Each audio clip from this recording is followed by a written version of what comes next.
હું મારા એક કેસમાં ખૂબ જ વ્યસ્ત હતી ત્યારે મારો મેનેજર અંદર આવ્યો અને બોલ્યો, મેમ, એક ક્લાયન્ટ છે, તે તમને મળવા માંગે છે. તે 2 દિવસથી ધક્કા ખાઈ રહ્યા છે. તેમનો કેસ ખૂબ ગંભીર છે. તો મેં તેને કહ્યું કે તેમને જલ્દી અંદર મોકલો, કારણ કે જાણે મને આ જ કેસની તલાશ હતી અને તે મને મળી ગયો હતો. હું ઘણા વર્ષોથી આવો કેસ એક ઇસ્ત્રી હતી, પણ મને મળી રહ્યો નહોતો. જ્યારે તે લોકો અંદર આવ્યા, મેં તેમને જોયા તો હું આશ્ચર્યચકિત થઈ ગઈ. મારું નામ રેખા છે. મારા 10 વર્ષના કરિયરમાં મેં ઘણા કેસ લડ્યા હતા. હું એટલી સારી વકીલ હતી કે મારી ચર્ચા ચારે બાજુ હતી. મેં આજ સુધી કોઈ પણ કેસ હાર્યો નહોતો. આ વાતનું મને પોતા પર ગર્વ હતું, પરંતુ હું અંદરથી તૂટી ગયેલી હતી. જે કંઈ પાછળ છૂટી ગયું હતું તે હું આજે પણ યાદ કરતી તો મારી આંખોમાં આંસુ આવી જતા હતા. મેં તરત જ મારા આંસુ લૂછ્યા, કારણ કે હું મારા વીતેલા કાલને મારી નબળાઈ નહીં પણ મારી તાકાત બનાવવા માંગતી હતી. દરેક મનુષ્યની આ ભૂલ હોય છે કે તે પોતાના વીતેલા કાલને યાદ કરે છે અને હંમેશા રડતો રહે છે. ન તો આપણે પોતાને માફ કરીએ છીએ અને ન તો તે વ્યક્તિને જેણે આપણી સાથે ખોટું કર્યું હોય છે. પરંતુ આગળ વધવા માટે આપણે તે વસ્તુ ભૂલવી પડે છે. મેં ફાઇલ ઉપાડી અને રૂમમાંથી બહાર આવી ગઈ. બહાર મારા માસી મારી રાહ જોઈ રહ્યા હતા. જો તેઓ મારી સાથે ન હોત તો આજે હું ક્યારેય આટલી આગળ વધી શકી ન હોત. હું તેમની પાસે ગઈ, તેમના આશીર્વાદ લીધા અને તેમની પાસે જ બેસી ગઈ. અમે બંને સાથે બેસીને જમી રહ્યા હતા. મેં હજી પહેલો કોળિયો મોંમાં મૂક્યો જ હતો કે ત્યારે જ તેમણે કહ્યું, તે વાતને 15 વર્ષ થઈ ચૂક્યા છે. શું તને તારી દીકરી યાદ નથી આવતી? શું તને તેને મળવા નથી માંગતી? મારી પાસે કોઈ જવાબ નહોતો. હું બિલકુલ ચૂપ થઈ ગઈ હતી. હું મારી જગ્યાએથી ઊભી થઈ ગઈ ત્યારે તે બોલ્યા કે આખરે તું ક્યાં સુધી આ રીતે ભાગતી રહીશ? આટલા વર્ષો થઈ ગયા છે. ન તો તે તારા ચહેરાની સર્જરી કરાવી છે, ન તું તારી દીકરીને મળે છે, અને ન તો તે માણસને સજા અપાવી છે જેણે તારી સાથે આ બધું કર્યું છે. માસીની વાત સાંભળીને મારામાં જાણે આગ લાગી ગઈ હતી. તે વારંવાર મારા જીવનમાં દખલ દેતા હતા અને મને સમજાવવાની કોશિશ કરતા હતા, જાણે હું પોતે કંઈ સમજતી જ ન હોઉં.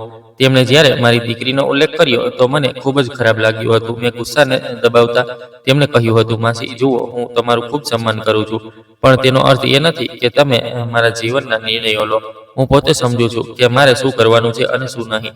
તમે મારા જીવનમાં દખલ ન આપો. મારો અવાજ સખત હતો અને હું જાણતી હતી કે મેં તેમને જોરથી બોલી દીધું છે, પરંતુ તે સમયે મારા દિલમાં જે દર્દ હતું તેણે મને આવું બોલવા મજબૂર કરી દીધી હતી. હું ત્યાં એક ક્ષણ પણ રોકાવા માંગતી નહોતી.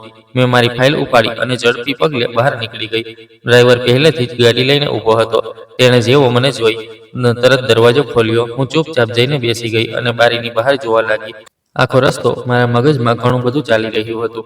આજે મારા માટે ખૂબ મોટો દિવસ હતો. આજે મને વકીલ બન્યાને પૂરા 10 વર્ષ થઈ ચૂક્યા હતા અને કોર્ટમાં બધા લોકો મારા માટે એક નાનો જશ્ન રાખવાના હતા. પણ માસીની વાતોએ મારો આખો મૂડ ખરાબ કરી દીધો હતો. સવાર સુધી જે ખુશી મારા ચહેરા પર હતી તે હવે ગાયબ થઈ ચૂકી હતી. હું આખો રસ્તો એ જ વિચારતી રહી હતી કે લોકો કેમ નથી સમજતા કે દરેક માણસનું પોતાનું દર્દ હોય છે અને દરેક કોઈ તેને ભૂલી નથી શકતું. થોડી વાર પછી ગાડી કોર્ટ પહોંચી ગઈ. મેં ડ્રાઈવરને કહ્યું કે 5 વાગ્યે લેવા આવજે અને પછી હું અંદર ચાલી ગઈ. કોર્ટની ઇમારત મને હંમેશા તાકાત આપતી હતી. આજ તે જગ્યા હતી જ્યાં આવીને મેં પોતાને ફરીથી ઊભી કરી હતી. આજ તે જગ્યા હતી જ્યાં મેં મારા દર્દને નબળાઈ બનવા ન દીધું, પણ તેને મારી તાકાત બનાવી લીધું હતું. હું એક અનુભવી વકીલ બની ચૂકી હતી, તેથી મને ત્યાં એક અલગ રૂમ આપવામાં આવ્યો હતો. જેવી હું મારા રૂમની પાસે પહોંચી અને દરવાજો ખોલ્યો તો અચાનક મારા પર ફૂલોનો વરસાદ થવા લાગ્યો. હું એક ક્ષણ માટે ચોંકી ગઈ. પછી જોયું કે અંદર ઘણા વકીલો ઊભા હતા. બધા હસી રહ્યા હતા અને તાળીઓ પાડી રહ્યા હતા. તેમાંથી ઘણા એવા લોકો હતા જેમણે મારા મુશ્કેલ દિવસોમાં મારો સાથ આપ્યો હતો. જ્યારે લોકો મને નબળી સમજતા હતા ત્યારે તેમણે મારા પર ભરોસો કર્યો હતો. આજે એ જ લોકો મારી સફળતા પર ખુશ હતા. બધા મને અભિનંદન આપી રહ્યા હતા. કોઈ કહી રહ્યું હતું કે તમે નામ રોશન કરી દીધું. કોઈ કહી રહ્યું હતું કે તમે અમારી પ્રેરણા છો. હું હળવેકથી હસી, પણ દિલની અંદર દર્દ હજી ત્યાં જ હતું. ત્યારે ભીડમાંથી મારી મિત્ર અંજલિ મારી પાસે આવી. તે ખૂબ ખુશ હતી. તેણે મને ગળે લગાવી અને કહ્યું કે ખૂબ ખૂબ અભિનંદન. આજે તને અહીં સુધી પહોંચીએ પૂરા 10 વર્ષ થઈ ગયા. મને તારા પર ખૂબ ગર્વ છે. મેં પણ તેને ધન્યવાદ કહ્યું. અમે બંને થોડી વાર સુધી વાતો કરતા રહ્યા. પછી તે અચાનક થોડી ગંભીર થઈને બોલી, તું આવી ક્યાં સુધી રહીશ? મારી વાત માન. એક ખૂબ સારા સર્જન ડોક્ટર છે. તું એકવાર તેમને મળી લે, એપોઇન્ટમેન્ટ લઈ લે અને તારા ચહેરાની સર્જરી કરાવી લે. તેની વાત સાંભળતા જ મારું સ્મિત ગાયબ થઈ ગયું. મેં તેની તરફ જોયું અને ઠંડા સ્વરમાં કહ્યું, મારે એક કેસ પર કામ કરવાનું છે. શું તું મારા રૂમમાંથી જઈ શકે છે? મારી વાત સાંભળીને તે થોડી અસહજ થઈ ગઈ, પણ પછી બોલી કે હા જાઉં છું, મારી પાસે પણ ઘણું કામ છે. હું આખો દિવસ તારી સાથે બેસીને વાતો નહીં કરું, પણ મારી વાત માન. પોતા પર આટલો જુલમ ન કર. 15 વર્ષ થઈ ચૂક્યા છે. આખરે ક્યાં સુધી તું આવી જ રહે છે? એકવાર મારી વાત માની લે. આટલું કહીને તે ચાલી ગઈ. તેના જતાં જ મારા અંદર જે કંઈ બદલાયેલું હતું તે બહાર આવવા લાગ્યું. મારી આંખોમાંથી આંસુ વહેવા લાગ્યા. હું ખુરશી પર બેસી ગઈ અને બંને હાથોથી મારો ચહેરો ઢાંકી લીધો. આજે પણ તે ચીસ મારા કાનોમાં ગૂંજતી હતી, જે વર્ષો પહેલા મારા અંદરથી નીકળી હતી. તે દર્દ આજે પણ જીવંત હતું. લોકો સમજતા હતા કે સમય બધું ભરી દે છે, પણ કેટલાક જખમ એવા હોય છે જે ક્યારેય ભરાતા નથી. બસ માણસ તેને છુપાવતા શીખી જાય છે. મેં તે જ દર્દને મારી તાકાત બનાવી લીધી હતી. મેં નક્કી કરી લીધું હતું કે હું તે સ્ત્રીઓ માટે લડીશ જેમનો અવાજ કોઈ સાંભળતું નથી, જેમની સાથે ખોટું થાય છે અને સમાજ તેમને ચૂપ રહેવાનું કહે છે. હું આંસુ લૂછી જ રહી હતી કે ત્યારે જ દરવાજા પર ટકોરા પડ્યા. મેં પોતાને સંભાળી અને કહ્યું કે અંદર આવો. મારો મેનેજર અંદર આવ્યો. તે થોડો ગભરાયેલો લાગતો હતો. તેણે કહ્યું, મેમ, એક ક્લાયન્ટ છે. તે 2 દિવસથી સતત ચક્કર લગાવી રહી છે, પણ તમે આટલા વ્યસ્ત હતા કે મેં તમને જણાવવું ઠીક ન સમજ્યું. તેના સાસરિયાઓએ તેનું જીવવું હરામ કરી દીધું છે. તેની વાત સાંભળતા જ હું તરત સીધી થઈને બેસી ગઈ. મારામાં જાણે વીજળી દોડી ગઈ. મેં તેને જોરદાર અવાજમાં કહ્યું કે તેમને તરત અંદર મોકલો, અને તે આ વાત પહેલા કેમ ન જણાવી. તે બોલ્યો, મેમ, હું વિચારી રહ્યો હતો કે યોગ્ય સમયે જણાવું, પણ હવે તેમની હાલત ખૂબ ખરાબ છે. મેં ઊંડો શ્વાસ લીધો અને કહ્યું, તેમને અત્યારે ને અત્યારે મારી પાસે મોકલો. હું આવા જ કોઈ કેસની રાહ જોઈ રહી હતી. છેલ્લા 10 વર્ષોમાં મેં ઘણા કેસ લડ્યા હતા, પરંતુ મારા દિલની સૌથી નજીક એ જ કેસ રહેતા હતા જ્યાં કોઈ સ્ત્રી પર જુલમ થયો હોય. કારણ કે હું જાણતી હતી કે દર્દ શું હોય છે. હું જાણતી હતી કે જ્યારે પોતાના જ લોકો દુશ્મન બની જાય તો કેવું લાગે છે. હું જાણતી હતી કે જ્યારે માણસ ચીસ પાડવા માંગે અને તેનો અવાજ કોઈ ન સાંભળે તો શું વીતે છે. મેં મારા આંસુ સંપૂર્ણપણે સાફ કર્યા, મારા ચહેરા પર સખ્તાઈ લાવી અને ફાઇલ ખોલીને બેસી ગઈ. હવે હું ફરી એ જ મજબૂત વકીલ હતી જેને લોકો જાણતા હતા, પણ અંદર ક્યાંક એક તૂટેલી સ્ત્રી હજી પણ જીવંત હતી. દરવાજો ખુલ્યો અને હું તે સ્ત્રીની રાહ જોવા લાગી જેને કદાચ મારી જરૂર હતી, અને કદાચ મને પણ તેની જરૂર હતી, કારણ કે દરેક આવો કેસ મને યાદ કરાવતો હતો કે હું આજે આ ખુરશી પર કેમ બેઠી છું અને મેં મારા દર્દને કેમ જીવંત રાખ્યું છે, જેથી કોઈ બીજાની જિંદગી બચાવી શકું. ઓફિસનો દરવાજો ખુલ્યો અને જેવા તે લોકો અંદર આવ્યા, મારી નજર આપોઆપ તેમની તરફ ગઈ. હું મારી ખુરશી પર બેઠી ફાઇલ જોઈ રહી હતી, પણ તે ક્ષણે બધું ગંભીર થઈ ગયું હતું. સૌથી પહેલા એક છોકરી અંદર આવી હતી. તેણે પોતાના ચહેરાને દુપટ્ટાથી સંપૂર્ણપણે ઢાંકી રાખ્યો હતો. તેના પગલાં ખૂબ ધીમા હતા, જાણે દરેક પગલે તેને દર્દ થઈ રહ્યું હોય. તેનું શરીર ધ્રુજી રહ્યું હતું અને તેની ચાલ જોઈને સ્પષ્ટ લાગી રહ્યું હતું કે તે ખૂબ મોટી તકલીફમાંથી પસાર થઈ રહી છે. તેના હાથ પણ ધ્રુજી રહ્યા હતા અને તે વારંવાર પોતાના દુપટ્ટાને ચહેરા પર ઠીક કરી રહી હતી, જાણે તે દુનિયાથી પોતાનો ચહેરો છુપાવવા માંગતી હોય. તેની પાછળ એક માણસ અંદર આવ્યો હતો. જેવી મારી નજર તે માણસ પર પડી, મારા પગ નીચેથી જમીન સરકી ગઈ. મારો શ્વાસ અટકી ગયો. મારું દિલ જોર જોરથી ધડકવા લાગ્યું. મારી આંખો ફાટી ગઈ અને હાથ ધ્રુજવા લાગ્યા, કારણ કે તે માણસ બીજો કોઈ નહીં પણ મારો પતિ હતો. એ જ માણસ જેણે ક્યારે મારી જિંદગી બરબાદ કરી હતી. એ જ માણસ જેણે મને રડતી કકડતી છોડી દીધી હતી. એ જ માણસ આજે આટલા વર્ષો પછી મારી સામે ઊભો હતો. હું તેને જોઈને પથ્થર જેવી થઈ ગઈ હતી. હું ચાહીને પણ કંઈ બોલી શકતી નહોતી. મારા ગળામાંથી અવાજ નહોતો નીકળી રહ્યો. હું બસ તેને જોઈ રહી હતી. તે મને ઓળખી ન શક્યો, કારણ કે હવે મારો ચહેરો પહેલા જેવો રહ્યો નહોતો. જિંદગીએ મારા ચહેરા અને દિલ બંને પર ઊંડા નિશાન છોડી દીધા હતા. તે મારા ટેબલ સામે આવીને ઊભો થઈ ગયો અને હાથ જોડીને બોલ્યો, મેડમ, હું 2 દિવસથી તમારી ઓફિસના ધક્કા ખાઈ રહ્યો છું, પણ તમે મળી રહ્યા નહોતા. આજે ખૂબ મુશ્કેલીથી મળવાનો મોકો મળ્યો છે. તેનો અવાજ સાંભળીને મારું દિલ વધુ જોરથી ધડકવા લાગ્યું. હું તેના દરેક શબ્દને સાંભળી રહી હતી, પણ કંઈ બોલી શકતી નહોતી. તેણે પોતાની સાથે ઊભેલી છોકરી તરફ ઈશારો કર્યો અને બોલ્યો, આ મારી દીકરી છે. તેના સાસરિયાઓએ તેના પર ખૂબ જુલમ કર્યો છે. તેના પતિએ તેના ચહેરાને નુકસાન પહોંચાડ્યું છે. તેનો ચહેરો બગાડી દીધો છે. મારી દીકરીનો કોઈ વાંક નથી. મેડમ, મારી બાળકી નિર્દોષ છે. તમે તેનો કેસ લઈ લો. તમે જ અમારી છેલ્લી આશા છો. તેની આ વાત સાંભળીને મારા શરીરમાં જાણે વીજળી દોડી ગઈ. મારી આંખો તે છોકરી પર ટકી ગઈ. હું તેને ધ્યાનથી જોવા લાગી. તેના ધ્રુજતા હાથ, તેની ઝૂકેલી ગરદન, તેનું દર્દથી ભરેલું ઊભું રહેવું, બધું જ મારા દિલને ચીરી રહ્યું હતું. પછી તેણે કહ્યું, મેડમ, હું તમને બધી વાત જણાવું છું. મારી દીકરી ખૂબ સીધી છે. તેણે ક્યારેય કોઈનું ખોટું કર્યું નથી, પણ તેના સાસરિયાઓએ તેને જીવવા ન દીધું. મારી દીકરીને રોજ મહેનતોણા મારવામાં આવતા. તેને મારવા પીટવામાં આવી, તેને ડરાવવામાં આવી, અને અંતે તેના પતિએ તેના ચહેરાને નુકસાન પહોંચાડ્યું. તેનો અવાજ મારા કાનોમાં ગૂંજી રહ્યો હતો, પણ મારું મન ક્યાંય બીજે જતું રહ્યું હતું. મને લાગી રહ્યું હતું જાણે વર્ષો પહેલાનો સમય પાછો આવી ગયો હોય. જાણે મારા પોતાના પિતા મારી સામે ઊભા રહીને મારા માટે ઇન્સાફ માંગી રહ્યા હોય, જાણે મારી જૂની જિંદગી મારી સામે ફરી જીવંત થઈ ગઈ હોય. હું તે છોકરીને જોતી રહી અને અચાનક મારું દિલ જોરથી ધડક્યું, કારણ કે તે બીજી કોઈ નહીં પણ મારી પોતાની દીકરી રિયા હતી.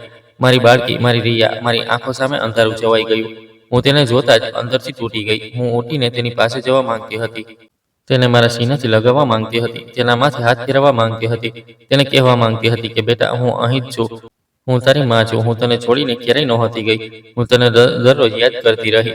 પણ હું મારી જગ્યાએથી હલી પણ શકતી નહોતી. હું જળ થઈ ગઈ હતી. કદાચ તેણે પણ મને નહોતી ઓળખી. કેવી રીતે ઓળખે? મારો ચહેરો પણ તો હવે પહેલા જેવો નહોતો રહ્યો.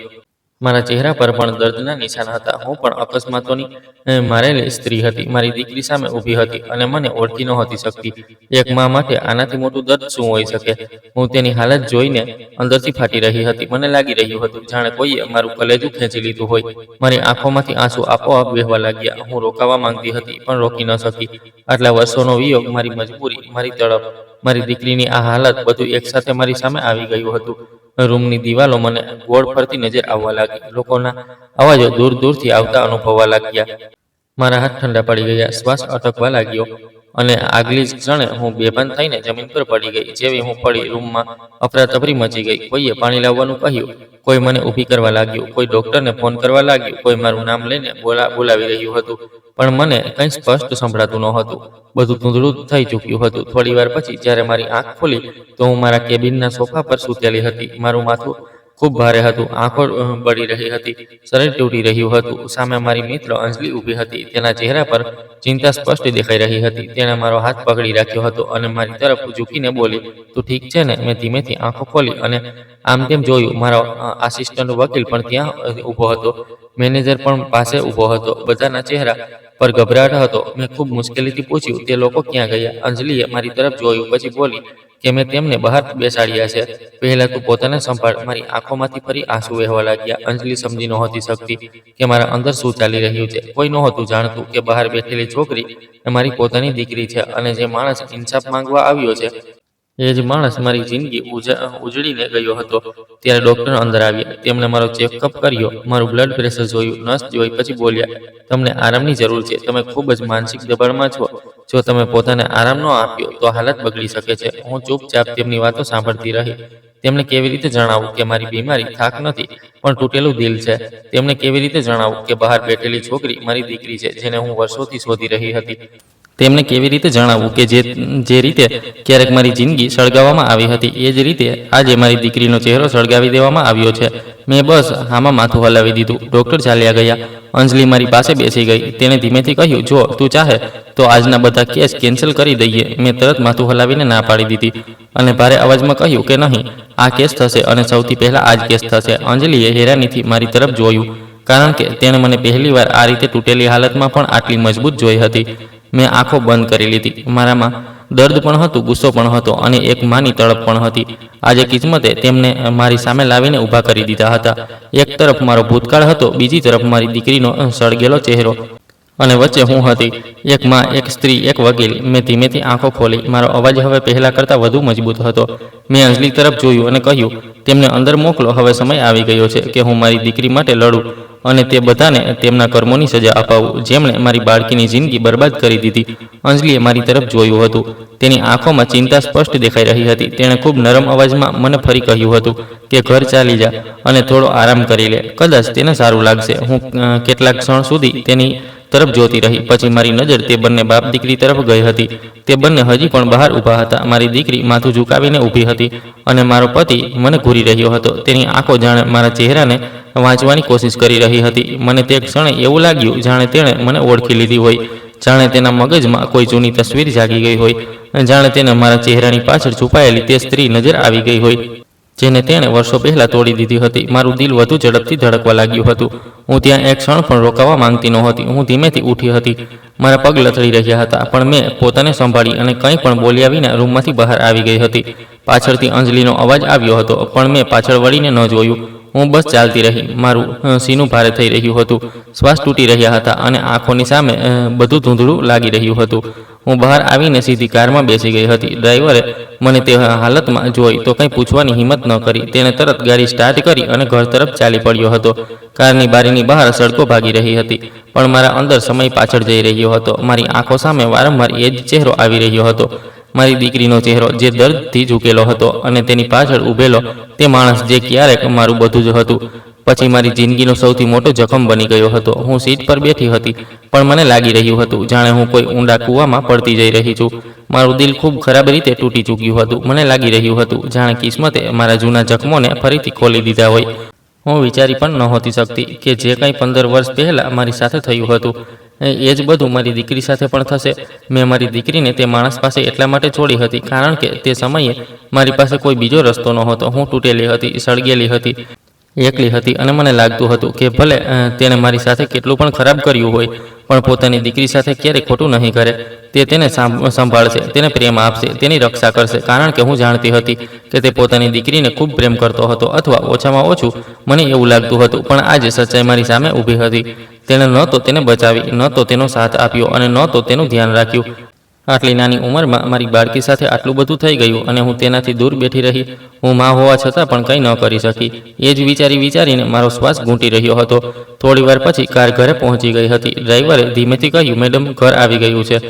મેં આંખો ખોલી જાણે કોઈ ઊંડી ઊંઘમાંથી જાગી હોઉં. હું જાણતી હતી કે માસી મને જરૂર પૂછશે કે હું આટલી જલ્દી આજે કેવી રીતે પાછી ફરી, પણ આ સમયે હું કોઈની સાથે પણ વાત કરવાની હાલતમાં નહોતી. મારા અંદર એટલું દર્દ ભરેલું હતું કે જો કોઈ એક સવાલ પણ પૂછી લે તો હું કદાચ ત્યાં જ તૂટીને વિખેરાઈ જાત. હું કારમાંથી ઉતરી અને આમ તેમ જોયા વિના સીધી અંદર ચાલી ગઈ હતી. માસીએ અવાજ પણ આપ્યો હતો, પણ મેં જવાબ ન આપ્યો. હું બસ ઝડપથી મારા રૂમ તરફ ગઈ હતી. રૂમમાં પહોંચતા જ મેં દરવાજો બંધ કર્યો અને ગેટ લોક કરી દીધો હતો. જાણે હું દુનિયાથી પોતાને છુપાવવા માંગતી હતી, જાણે હું કોઈને મારા તૂટવાનો અવાજ પણ સંભળાવવા નહોતી માંગતી. હું ધીમે ધીમે પલંગ સુધી ગઈ અને બેસતા જ મારી આંખોમાંથી આંસુ વહેવા લાગ્યા. હું પોતાને રોકી ન શકી હતી.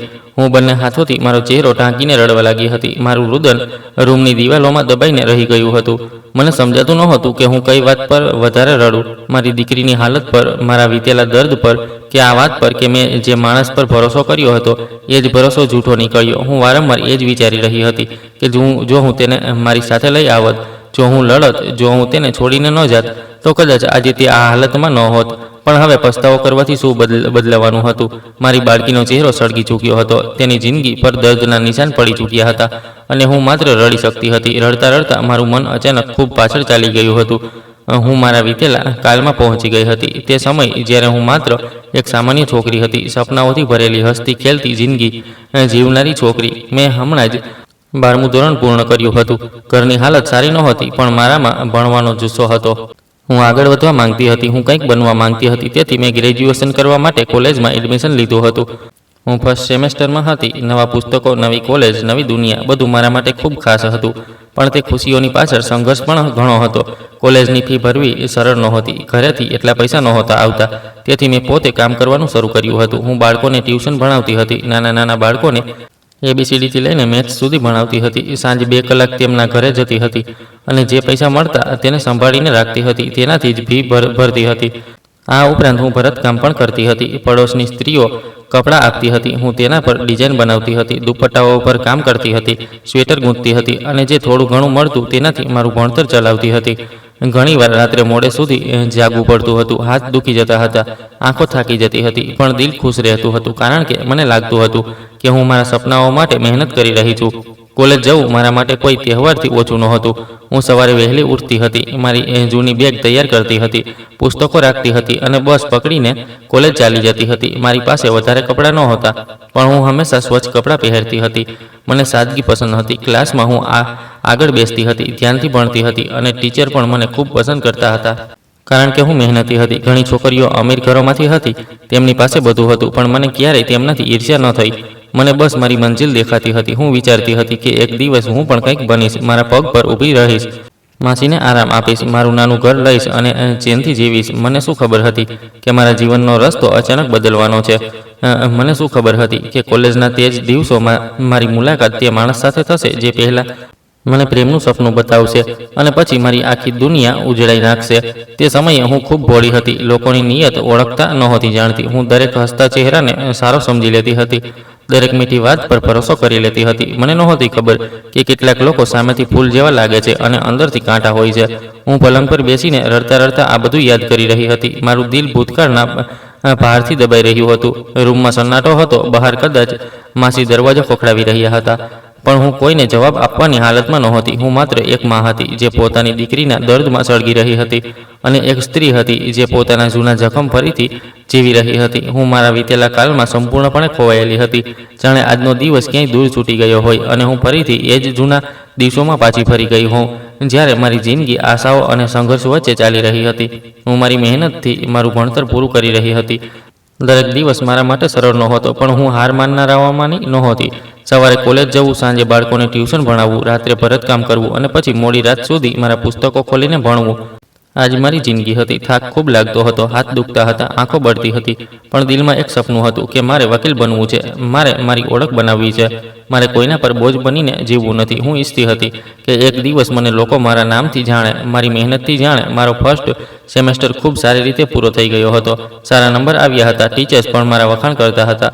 હું વધુ મહેનત કરવા લાગી હતી. મને લાગતું હતું કે હવે રસ્તો ખુલી રહ્યો છે, બસ આ રીતે ચાલતા રહેવાનું. પછી હું સેકન્ડ સેમેસ્ટરમાં આવી જ હતી કે એક દિવસ ઘરનું વાતાવરણ અચાનક બદલાઈ ગયું હતું. પિતાજીના ચહેરા પર ખુશી હતી, માં પણ કંઈક છુપાવી રહી હતી. મને લાગ્યું કદાચ કોઈ સારા સમાચાર છે, પણ જે સમાચાર હતા તેણે મારા પગ નીચેથી જમીન ખેંચી લીધી હતી. મને જણાવવામાં આવ્યું કે મારા માટે એક ખૂબ સારા ઘરેથી સંબંધ આવ્યો છે. છોકરો સરકારી ટીચર છે, ઘર સારું છે, કમાણી સારી છે, લોકો ઇજ્જતદાર છે, અને સૌથી મોટી વાત એ છે કે તેમણે મને પસંદ કરી છે.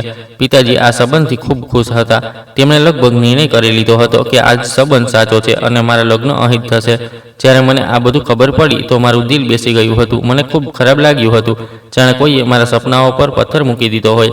હું તે રાત્રે બરાબર સૂઈ પણ નહોતી શકતી. મારી સામે પુસ્તકો રાખ્યા હતા, પણ અક્ષરો ધૂંધળા લાગી રહ્યા હતા. બીજા દિવસે મેં હિંમત કરીને પિતાજી સાથે વાત કરી હતી. મેં તેમને કહ્યું હતું કે પિતાજી, મારે હમણાં લગ્ન નથી કરવા, હું આગળ ભણવા માંગુ છું. બસ થોડા વર્ષો વધુ ભણવા દો. હું એકવાર વકીલ બની જઈશ તો આવા ઘણા સંબંધો મારા માટે આવશે. ત્યારે તમે મારા લગ્ન કરાવી દેજો. હું હમણાં મારું સપનું અધૂરું નથી છોડવા માંગતી. મેં ખૂબ પ્રેમથી સમજાવ્યું હતું. હું રડી પણ હતી, પણ તેમણે મારી એક ન સાંભળી હતી. તે ગુસ્સામાં બોલ્યા હતા કે તારે ભણી ગણીને શું કરવું છે? તું વકીલ બનીને શું કરી લઈશ? અંતે ઘર જ સંભાળવાનું છે ને? આટલા સારા ઘરેથી સંબંધ આવ્યો છે, સરકારી નોકરીવાળો છોકરો છે, છોકરાનું નામ રમેશ છે. આવા સંબંધો રોજ નથી આવતા. હું તારું ખરાબ નથી વિચારી રહ્યો, તારા લગ્ન કરાવી દેવા જ ઠીક લાગે છે. તેમના અવાજમાં નિર્ણય હતો. મારા માટે કોઈ જગ્યા નહોતી. મેં ફરી પણ કહ્યું હતું કે પિતાજી, હું ભણવા માંગુ છું, પણ તેમણે સ્પષ્ટ કહી દીધું હતું કે વાત હવે પૂરી થઈ ચૂકી છે. સંબંધ પાકો થશે અને લગ્ન પણ થશે. હું ચૂપ થઈ ગઈ હતી, પણ અંદરથી તૂટી રહી હતી. મને લાગ્યું જાણે મારી મહેનત, મારી રાતો, મારા પુસ્તકો, મારા સપના બધું બેકાર થઈ ગયું. મેં મા સાથે વાત કરવાની કોશિશ કરી હતી. મને આશા હતી કે કદાચ માં મારું દર્દ સમજશે. હું તેમની પાસે જઈને બેઠી હતી અને રડતા રડતા કહ્યું હતું કે માં, મને આગળ ભણવા દો. જો તમે લોકો લગ્ન કરવા માંગો છો તો ઠીક છે, હું લગ્ન કરી લઈશ, પણ એક વાતનું વચન આપી દો, લગ્ન પછી મને ભણવાની પરમિશન જોઈએ. હું મારું ભણતર પૂરું કરવા માંગુ છું. હું એક વકીલ બનવા માંગુ છું. માએ મને ચૂપ કરાવી હતી, મારા માથે હાથ ફેરવ્યો હતો અને કહ્યું હતું કે ઠીક છે, જો તારો પતિ ચાહે તો તું આગળ ભણી લેજે. આ સાંભળીને મને થોડી આશા મળી હતી. મેં વિચાર્યું કે ચાલો, કદાચ લગ્ન પછી બધું ઠીક થઈ જાય, કદાચ સાસરિયા સમજદાર નીકળે, કદાચ પતિ સાથ આપી દે, કદાચ મારી જિંદગી સંપૂર્ણપણે ન તૂટે. કેટલાક મહિનાઓ પછી મારા લગ્ન થઈ ગયા હતા. ઘરમાં શોર હતો, સગા સંબંધીઓ હતા, ઢોલ હતો, ગીતો હતા, હાસ્ય હતું, પણ મારા અંદર સન્નાટો હતો. બધા લોકો કહી રહ્યા હતા કે છોકરી કેટલી નસીબદાર છે, આટલો સારો સંબંધ મળ્યો છે, સરકારી નોકરીવાળો પતિ છે, સારું ઘર છે, પણ કોઈ મારા દિલનો અવાજ સાંભળી રહ્યું નહોતું. લગ્નના બધા રીતિ રિવાજો પૂરા થયા. હું લાલ જોડામાં બેઠી હતી. ચહેરા પર સ્મિત હતું, પણ તે સ્મિત માત્ર દેખાવ પૂરતું હતું. હું દરેક ક્ષણે પોતાને સમજાવી રહી હતી કે કદાચ બધું ઠીક થશે, કદાચ મારો ડર ખોટો નીકળશે. સાસરિયા પહોંચતા બધાએ મારું સ્વાગત કર્યું. મારા સાસુએ ખૂબ પ્રેમથી મને અંદર બોલાવી હતી. તેમણે બધાની સામે કહ્યું કે હું જાણું છું કે મારી વહુ ભણી રહી છે અને હું તેનું ભણતર અધૂરું નહીં છોડવા દઉં. તે વકીલ બનવા માંગે છે, તેના ભણતરનો ખર્ચ હું ઉઠાવીશ, તેને વકીલ બનાવીશ. ત્યાં હાજર બધા લોકો તેમના વખાણ કરવા લાગ્યા હતા. કોઈ કહી રહ્યું હતું, વાહ કેવી વિચારસરણી છે. કોઈ કહી રહ્યું હતું કે આજકાલ આવા સાસુ ક્યાં મળે છે. આ બધું સાંભળીને મારી આંખોમાં ખુશીના આંસુ આવી ગયા હતા. મને લાગ્યું કદાચ ઉપરવાળાએ મારી સાંભળી લીધી. કદાચ સાચે જ મને સારું ઘર મળ્યું છે. કદાચ હવે હું લગ્ન પણ નિભાવીશ અને ભણતર પણ પૂરું કરી લઈશ. તે દિવસે પહેલીવાર લગ્ન પછી મને થોડો સંતોષ મળ્યો હતો. હું મનોમન સાસુનો આભાર માની રહી હતી. હું વિચારી રહી હતી કે હું તેમનો ભરોસો ક્યારેય નહીં તોડું. હું મહેનત કરીશ, નામ કમાવીશ અને આ ઘરનું નામ માન વધારીશ. બધું બહારથી ખૂબ સારું લાગી રહ્યું હતું. રાત થઈ ગઈ હતી. લગ્નની પહેલી રાત હતી. ઘરની સ્ત્રીઓ રૂમમાં બેઠી હતી. હસી મજાક ચાલી રહ્યો હતો. રસમો થઈ રહી હતી. હું શરમ અને થાકમાં ચૂપ બેઠી હતી. ત્યારે મારા પતિ ત્યાં આવ્યા. તેમણે બધાને જવાનો ઈશારો કર્યો. ધીમે ધીમે બધા બહાર ચાલ્યા ગયા. રૂમમાં સન્નાટો થઈ ગયો. હું ગભરાયેલી હતી. નવું ઘર, નવો સંબંધ, નવો માણસ. હું વિચારી રહી હતી કે તે કદાચ મારી સાથે પ્રેમથી વાત કરશે, મારા હાલચાલ પૂછશે, મારા સપનાઓ વિશે પૂછશે. પણ જે થયું તેણે મારી દુનિયા તે જ ક્ષણે બદલી દીધી. તે સામે બેસીને ઠંડા અવાજમાં બોલ્યા, જુઓ, હું તમને એક વાત બિલકુલ સ્પષ્ટ જણાવી દેવા માંગુ છું. માએ તો એમ જ બધાની સામે કહી દીધું હતું કે અમે તમને આગળ ભણવા દઈશું, કારણ કે તે ઈચ્છતી હતી કે અમારા પરિવારના વખાણ થાય. લોકો અમારા વખાણ કરે, પણ અમારા ઘરના કેટલાક નિયમો છે. લગ્ન પછી અમારા અહીં છોકરીઓ ભણતી નથી. હું એકદમથી જી ગઈ હતી. મારો શ્વાસ અટકી ગયો હતો. તેમણે આગળ કહ્યું, જો તમારે ભણવું જ હોય તો મારા ઘરના દરવાજા ખુલ્લા છે, તમે જઈ શકો છો. તેમના ચહેરા પર ન ગુસ્સો હતો, ન શરમ, બસ એક સખ્તાઈ હતી, જાણે તે કોઈ નિયમ સંભળાવી રહ્યા હોય. હું કેટલાક ક્ષણ સુધી તેમને જોતી રહી. મને લાગ્યું કદાચ મેં ખોટું સાંભળ્યું છે. મેં ધીમેથી કહ્યું, પણ માજીએ તો બધાની સામે કહ્યું હતું. તે વચ્ચે જ બોલ્યા, મેં કહ્યું ને, તે માત્ર દેખાવા માટે હતું. અહીં એ જ થશે જે અમારા ઘરમાં હંમેશાથી થતું આવ્યું છે. તે ક્ષણે મને લાગ્યું જાણે કોઈએ મારા સીને પર ચોંટ મારી દીધી હોય. જે સપનું મને બતાવવામાં આવ્યું હતું તે એક ક્ષણમાં તૂટી ચૂક્યું હતું. મારી આંખોમાંથી આંસુ વહેવા લાગ્યા. હું રડવા નહોતી માંગતી, પણ રોકી ન શકી હતી. હું તે રૂમમાં બેઠી હતી, દુલ્હનના જોડામાં સજેલી, પણ અંદરથી સંપૂર્ણપણે ઉજળાઈ ચૂકી હતી.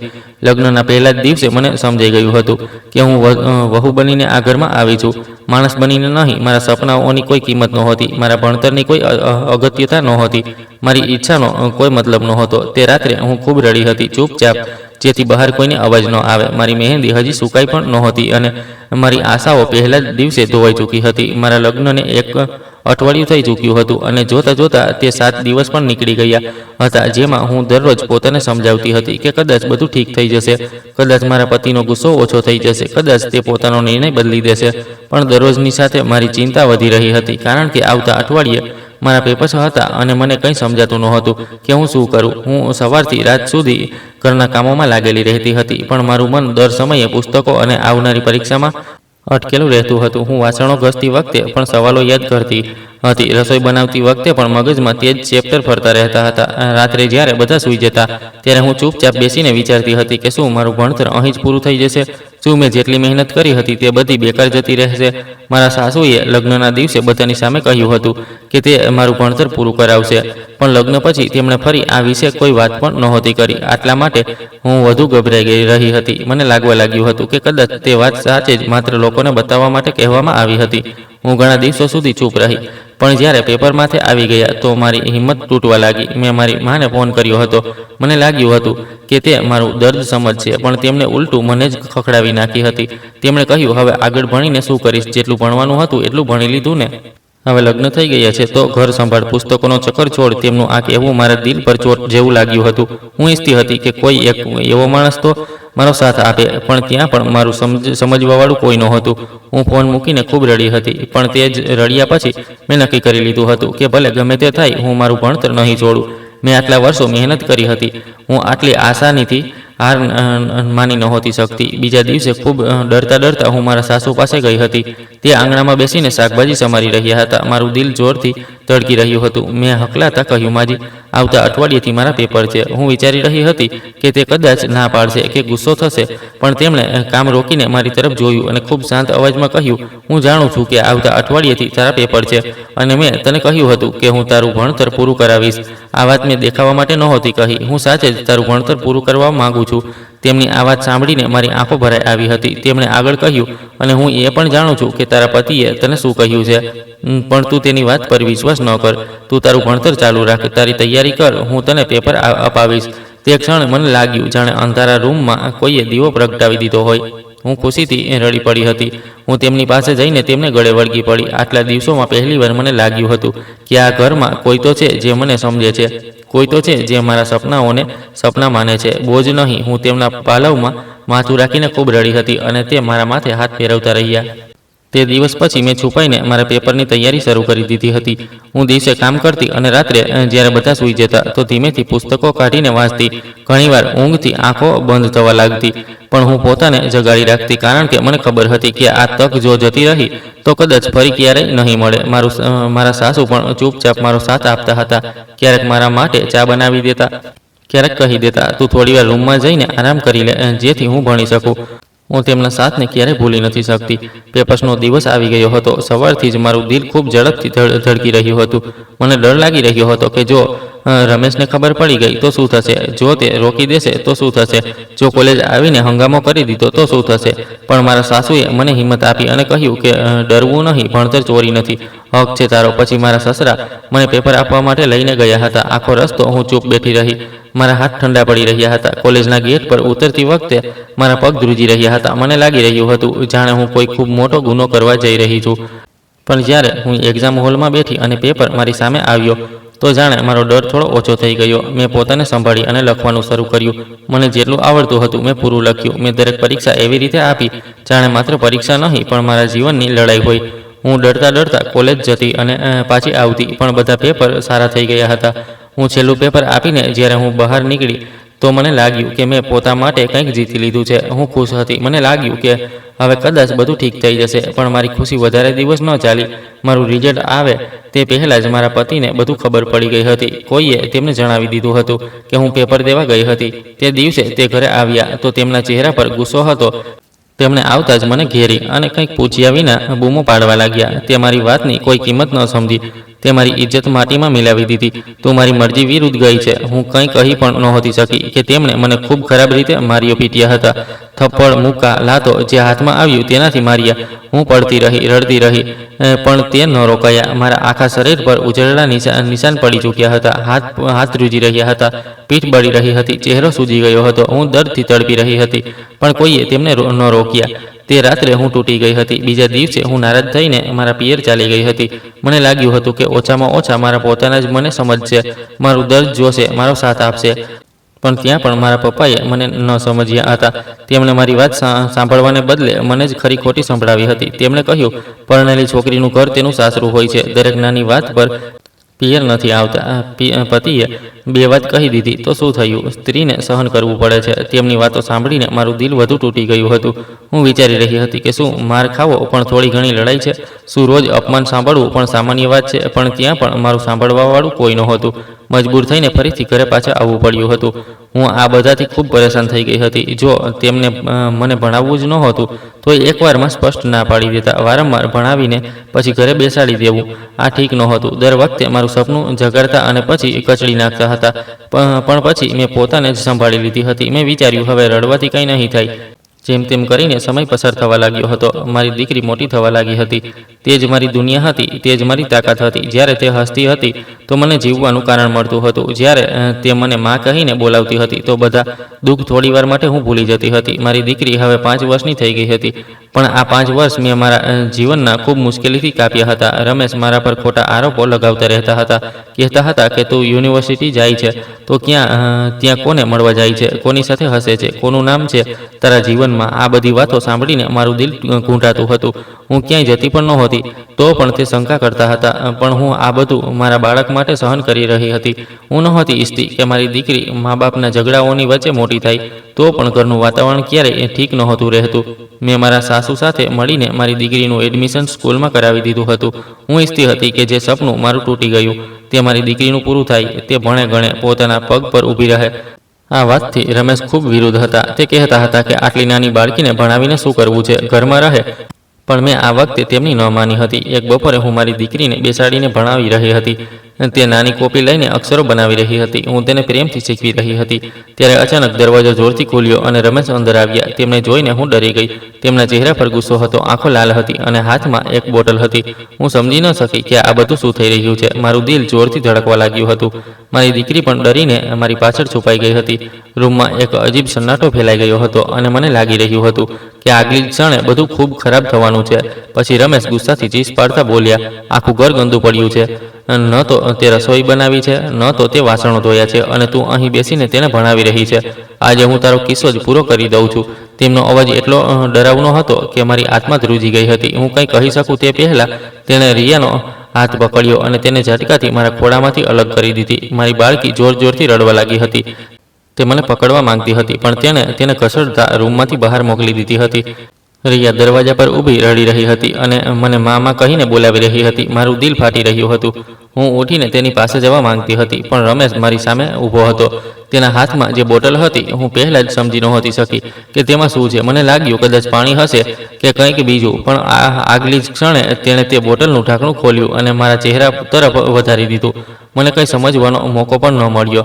તેણે એક જ ક્ષણ પણ ન વિચાર્યું અને આખી બોટલનું પ્રવાહી મારા ચહેરા પર રેડી દીધું હતું. જેવું તે બળતું પ્રવાહી મારા ચહેરા પર પડ્યું, મને લાગ્યું જાણે મારી આખી ચામડી આગ બની ગઈ હોય. મારી આંખો બળવા લાગી, ચહેરો ગળવા લાગ્યો, માથું ફાટી જાય તેવું દર્દ થવા લાગ્યું. હું એટલા જોરથી ચીખી હતી કે કદાચ આકાશ સુધી મારો અવાજ ગયો હશે. હું જમીન પર પડી ગઈ હતી. બંને હાથોથી ચહેરો પકડી લીધો હતો, પણ હાથોમાં પણ બળતરા ફેલાઈ ગઈ હતી. હું તડપી રહી હતી, લોટપોટ થઈ રહી હતી, ચીસો પાડી રહી હતી, દયાની ભીખ માંગી રહી હતી. પણ તે જાલિમ માણસ મારી સામે ઊભો મને જોઈ રહ્યો હતો, જાણે કોઈ તમાશો જોઈ રહ્યો હોય. મારી ચીસોનો અવાજ સાંભળીને આખો મહોલ્લો ભેગો થઈ ગયો હતો. લોકો દરવાજો પીટી રહ્યા હતા, બહારથી અવાજો આપી રહ્યા હતા, શું થયું, દરવાજો ખોલો. પણ તેણે દરવાજો નહોતો ખોલ્યો. તે મને એ જ હાલતમાં તડપતી જોતો રહ્યો. મારી બાળકી બહાર રડી રહી હતી, મહોલ્લાવાળા બૂમો પાડી રહ્યા હતા અને હું અંદર દર્દથી મરી રહી હતી. મને લાગી રહ્યું હતું કે મારો શ્વાસ બંધ થઈ જશે.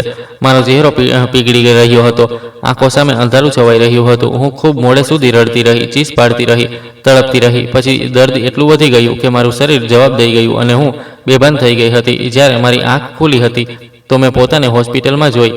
ચારે તરફ દવાની ગંધ હતી, ચહેરો પટ્ટીઓથી બંધાયેલો હતો, શરીર તૂટી રહ્યું હતું અને દિલ બિલકુલ ખાલી હતું. મેં ધીમેથી આમ તેમ જોયું. ત્યાં મારી પાસે ન મારો પતિ હતો, ન મારી દીકરી, ન મારા સાસુ. ત્યાં માત્ર મારા મા બાપ બેઠા હતા અને બંને મને જોઈને રડી રહ્યા હતા. તેમની આંખો સૂજેલી હતી, જાણે ઘણી રાતોથી સૂતા ન હોય.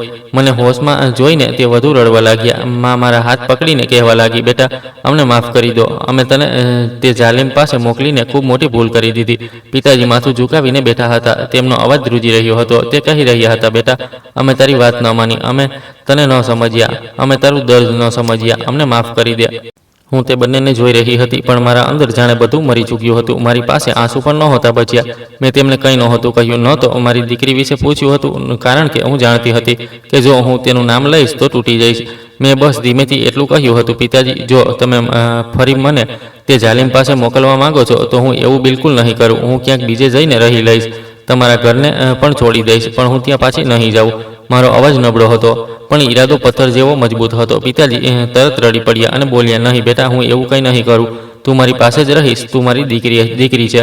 હવે તને કોઈ ક્યાંય નહીં મોકલે. તે દિવસે પહેલીવાર મને લાગ્યું હતું કે તેમણે મને સમજ્યા છે. હોસ્પિટલમાં ઘણા દિવસ મારો ઈલાજ ચાલ્યો. ચહેરો એટલો સળગી ચૂક્યો હતો કે ડૉક્ટર પણ કહેતા હતા કે સમય લાગશે, ખૂબ સમય લાગશે. દર્દ દરરોજ થતું હતું. પટ્ટી બદલતી વખતે એવું લાગતું હતું જાણે ફરીથી જીવતા સળગાવી દેવામાં આવ્યું હોવ. હું અરીસો નહોતી જોતી, જોવાની હિંમત જ નહોતી. કેટલાક દિવસો પછી જ્યારે મને રજા મળી તો હું મારા ઘરે આવી ગઈ. પણ હવે હું પહેલાંવાળી છોકરી નહોતી. મારા ચહેરાની સાથે સાથે મારી માસૂમિયત પણ સળગી ચૂકી હતી. પછી કેટલાક દિવસો બાદ મેં તે માણસને છૂટાછેડા આપી દીધા હતા. મારા અંદર હવે તેના માટે ન ડર બચ્યો હતો, ન સંબંધ, ન આશા. હું બસ તેનાથી હંમેશા માટે દૂર થવા માંગતી હતી. તે પછી હું મારા માસીના ઘરે જઈને શિફ્ટ થઈ ગઈ હતી. મારા માસીએ મને દીકરીથી પણ વધારે પ્રેમ આપ્યો. તેમણે મને છુપાવી નહીં, સંભાળી. તેમણે મને બોજ ન સમજી સહારો આપ્યો. ત્યાંથી જ મેં મારું ભણતર ફરી શરૂ કર્યું. શરૂઆત સરળ નહોતી. લોકો જોતા હતા, કેટલાક લોકો દયાથી, કેટલાક લોકો હેરાનીથી, પણ હું હવે તૂટીને બેસવાવાળી નહોતી. મેં પુસ્તકો ફરી ઉપાડ્યા, મેં પોતાને ફરીથી જોડ્યા. દિવસ રાત ભણતર કર્યું, દર્દથી સાથે ભણતર કર્યું, આંસુઓની સાથે ભણતર કર્યું, અને આખરે જે મુકામ હાંસલ કર્યો જેના માટે ક્યારેક હું લડી રહી હતી. હું એક કાબિલ વકીલ બની ગઈ હતી. એક સમય હતો જ્યારે હું ખૂબ સુંદર હતી. લોકો મારી સુંદરતાના ખૂબ વખાણ કરતા હતા. કહેતા હતા કે મારી આંખો ખૂબ સુંદર છે, મારો ચહેરો ખૂબ નૂરવાળો છે. પણ તે જાલિમ માણસે મારા ચહેરાની આ હાલત કરી દીધી હતી કે હું પોતાને અરીસામાં જોતા ડરતી હતી. ઘણીવાર અરીસાની સામે ઊભી રહીને પાછી ફરી આવતી હતી. પણ દુનિયાએ મને જેટલો ડરાવી હતી એટલો ખરાબ વ્યવહાર ન કર્યો. લોકો મારા ચહેરાથી નહીં, મારા હોંસલાથી મળ્યા. કોઈએ મને જોઈને ડરીને મોં ન ફેરવ્યું, પણ ઘણા લોકોએ મારો સાથ આપ્યો, મને સન્માન આપ્યું, મને સહારો આપ્યો, અને સૌથી વધારે મારા માસીએ મારો હાથ ન છોડ્યો.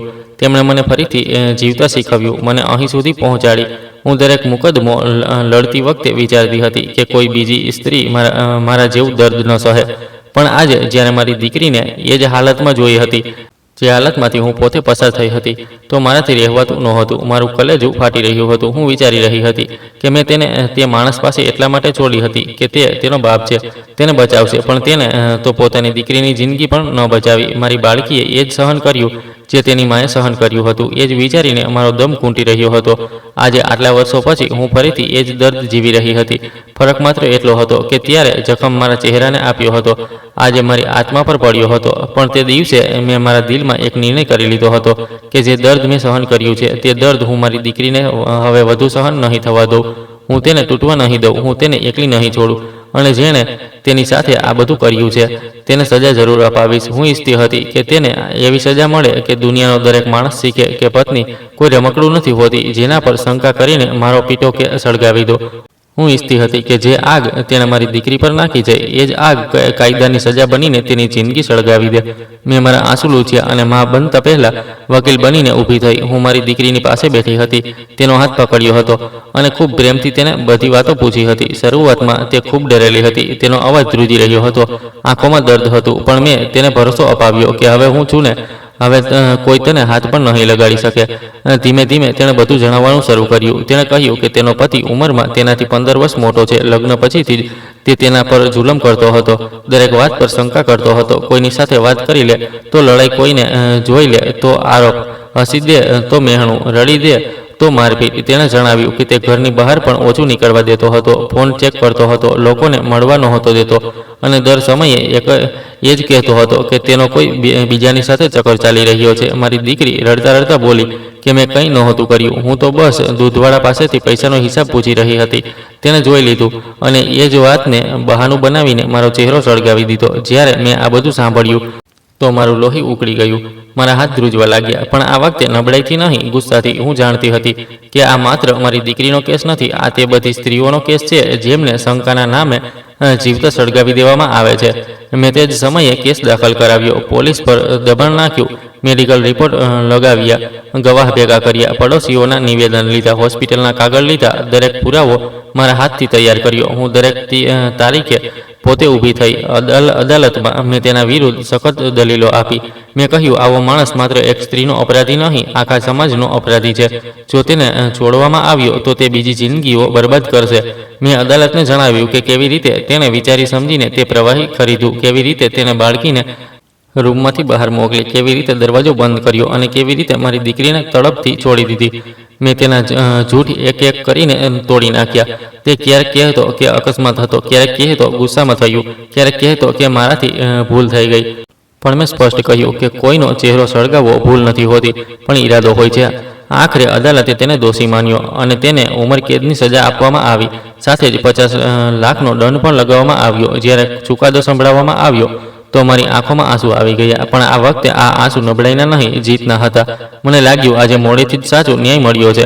મેં મારી દીકરીને છૂટાછેડા પણ કરાવ્યા. હું નહોતી ઈચ્છતી કે તે નર્કમાંથી કોઈ પણ સંબંધમાં બંધાયેલી રહે. કાગળો પૂરા થયા અને મારી દીકરી તે માણસથી હંમેશા માટે આઝાદ થઈ ગઈ.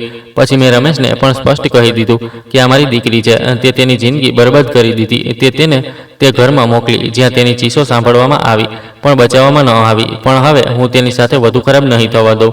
તે મારી સાથે રહેશે. રમેશ તે દિવસે માથું ઝુકાવીને ઊભો હતો. તેની આંખોમાં પસ્તાવો હતો. તેણે મારી પાસે ખૂબ માફી માંગી. તેણે કહ્યું કે મને માફ કરી દો. મેં તમારી સાથે જે કર્યું હું જાણું છું. હું તમારો ખૂબ મોટો ગુનેગાર છું. મને માફ કરી દો. હું બદલાઈ ગયો છું. મેં ખૂબ કંઈક સહન કર્યું છે. તમારા ગયા પછી મને મારી ભૂલોની સજા મળી, પણ મારામાં એટલી હિંમત નહોતી કે હું તેને માફ કરી શકું. માફી માત્ર શબ્દ નથી હોતી, દિલ જોઈએ છે, અને મારું દિલ તેણે વર્ષો પહેલાં તોડી દીધું હતું. તેણે મારી જિંદગી બરબાદ કરી હતી, મારા ચહેરાને સળગાવી નાખ્યો હતો, મારા સપના છીનવ્યા હતા, મને મારી દીકરીથી દૂર કરી હતી. હું તેને કેવી રીતે માફ કરી દેતી? હું તેને ક્યારેય માફ ન કરી શકી. મારી દીકરીએ પણ ઘણીવાર મને કહ્યું કે માં, પિતાજીને માફ કરી દો. તમારા ગયા પછી તેમણે ખૂબ કંઈક સહન કર્યું છે. દાદી તેમને છોડીને ચાલી ગઈ હતી. લોકો તેમને મહેણા ટોણા મારતા હતા, પણ તેમણે મને ખૂબ પ્રેમથી ઉછેરી. મેં દીકરીની વાત સાંભળી અને તેના માથે હાથ ફેરવીને કહ્યું, બેટા, મને માફ કરી દેજે, પણ હું તારા પિતાજીને માફ નથી કરી શકતી.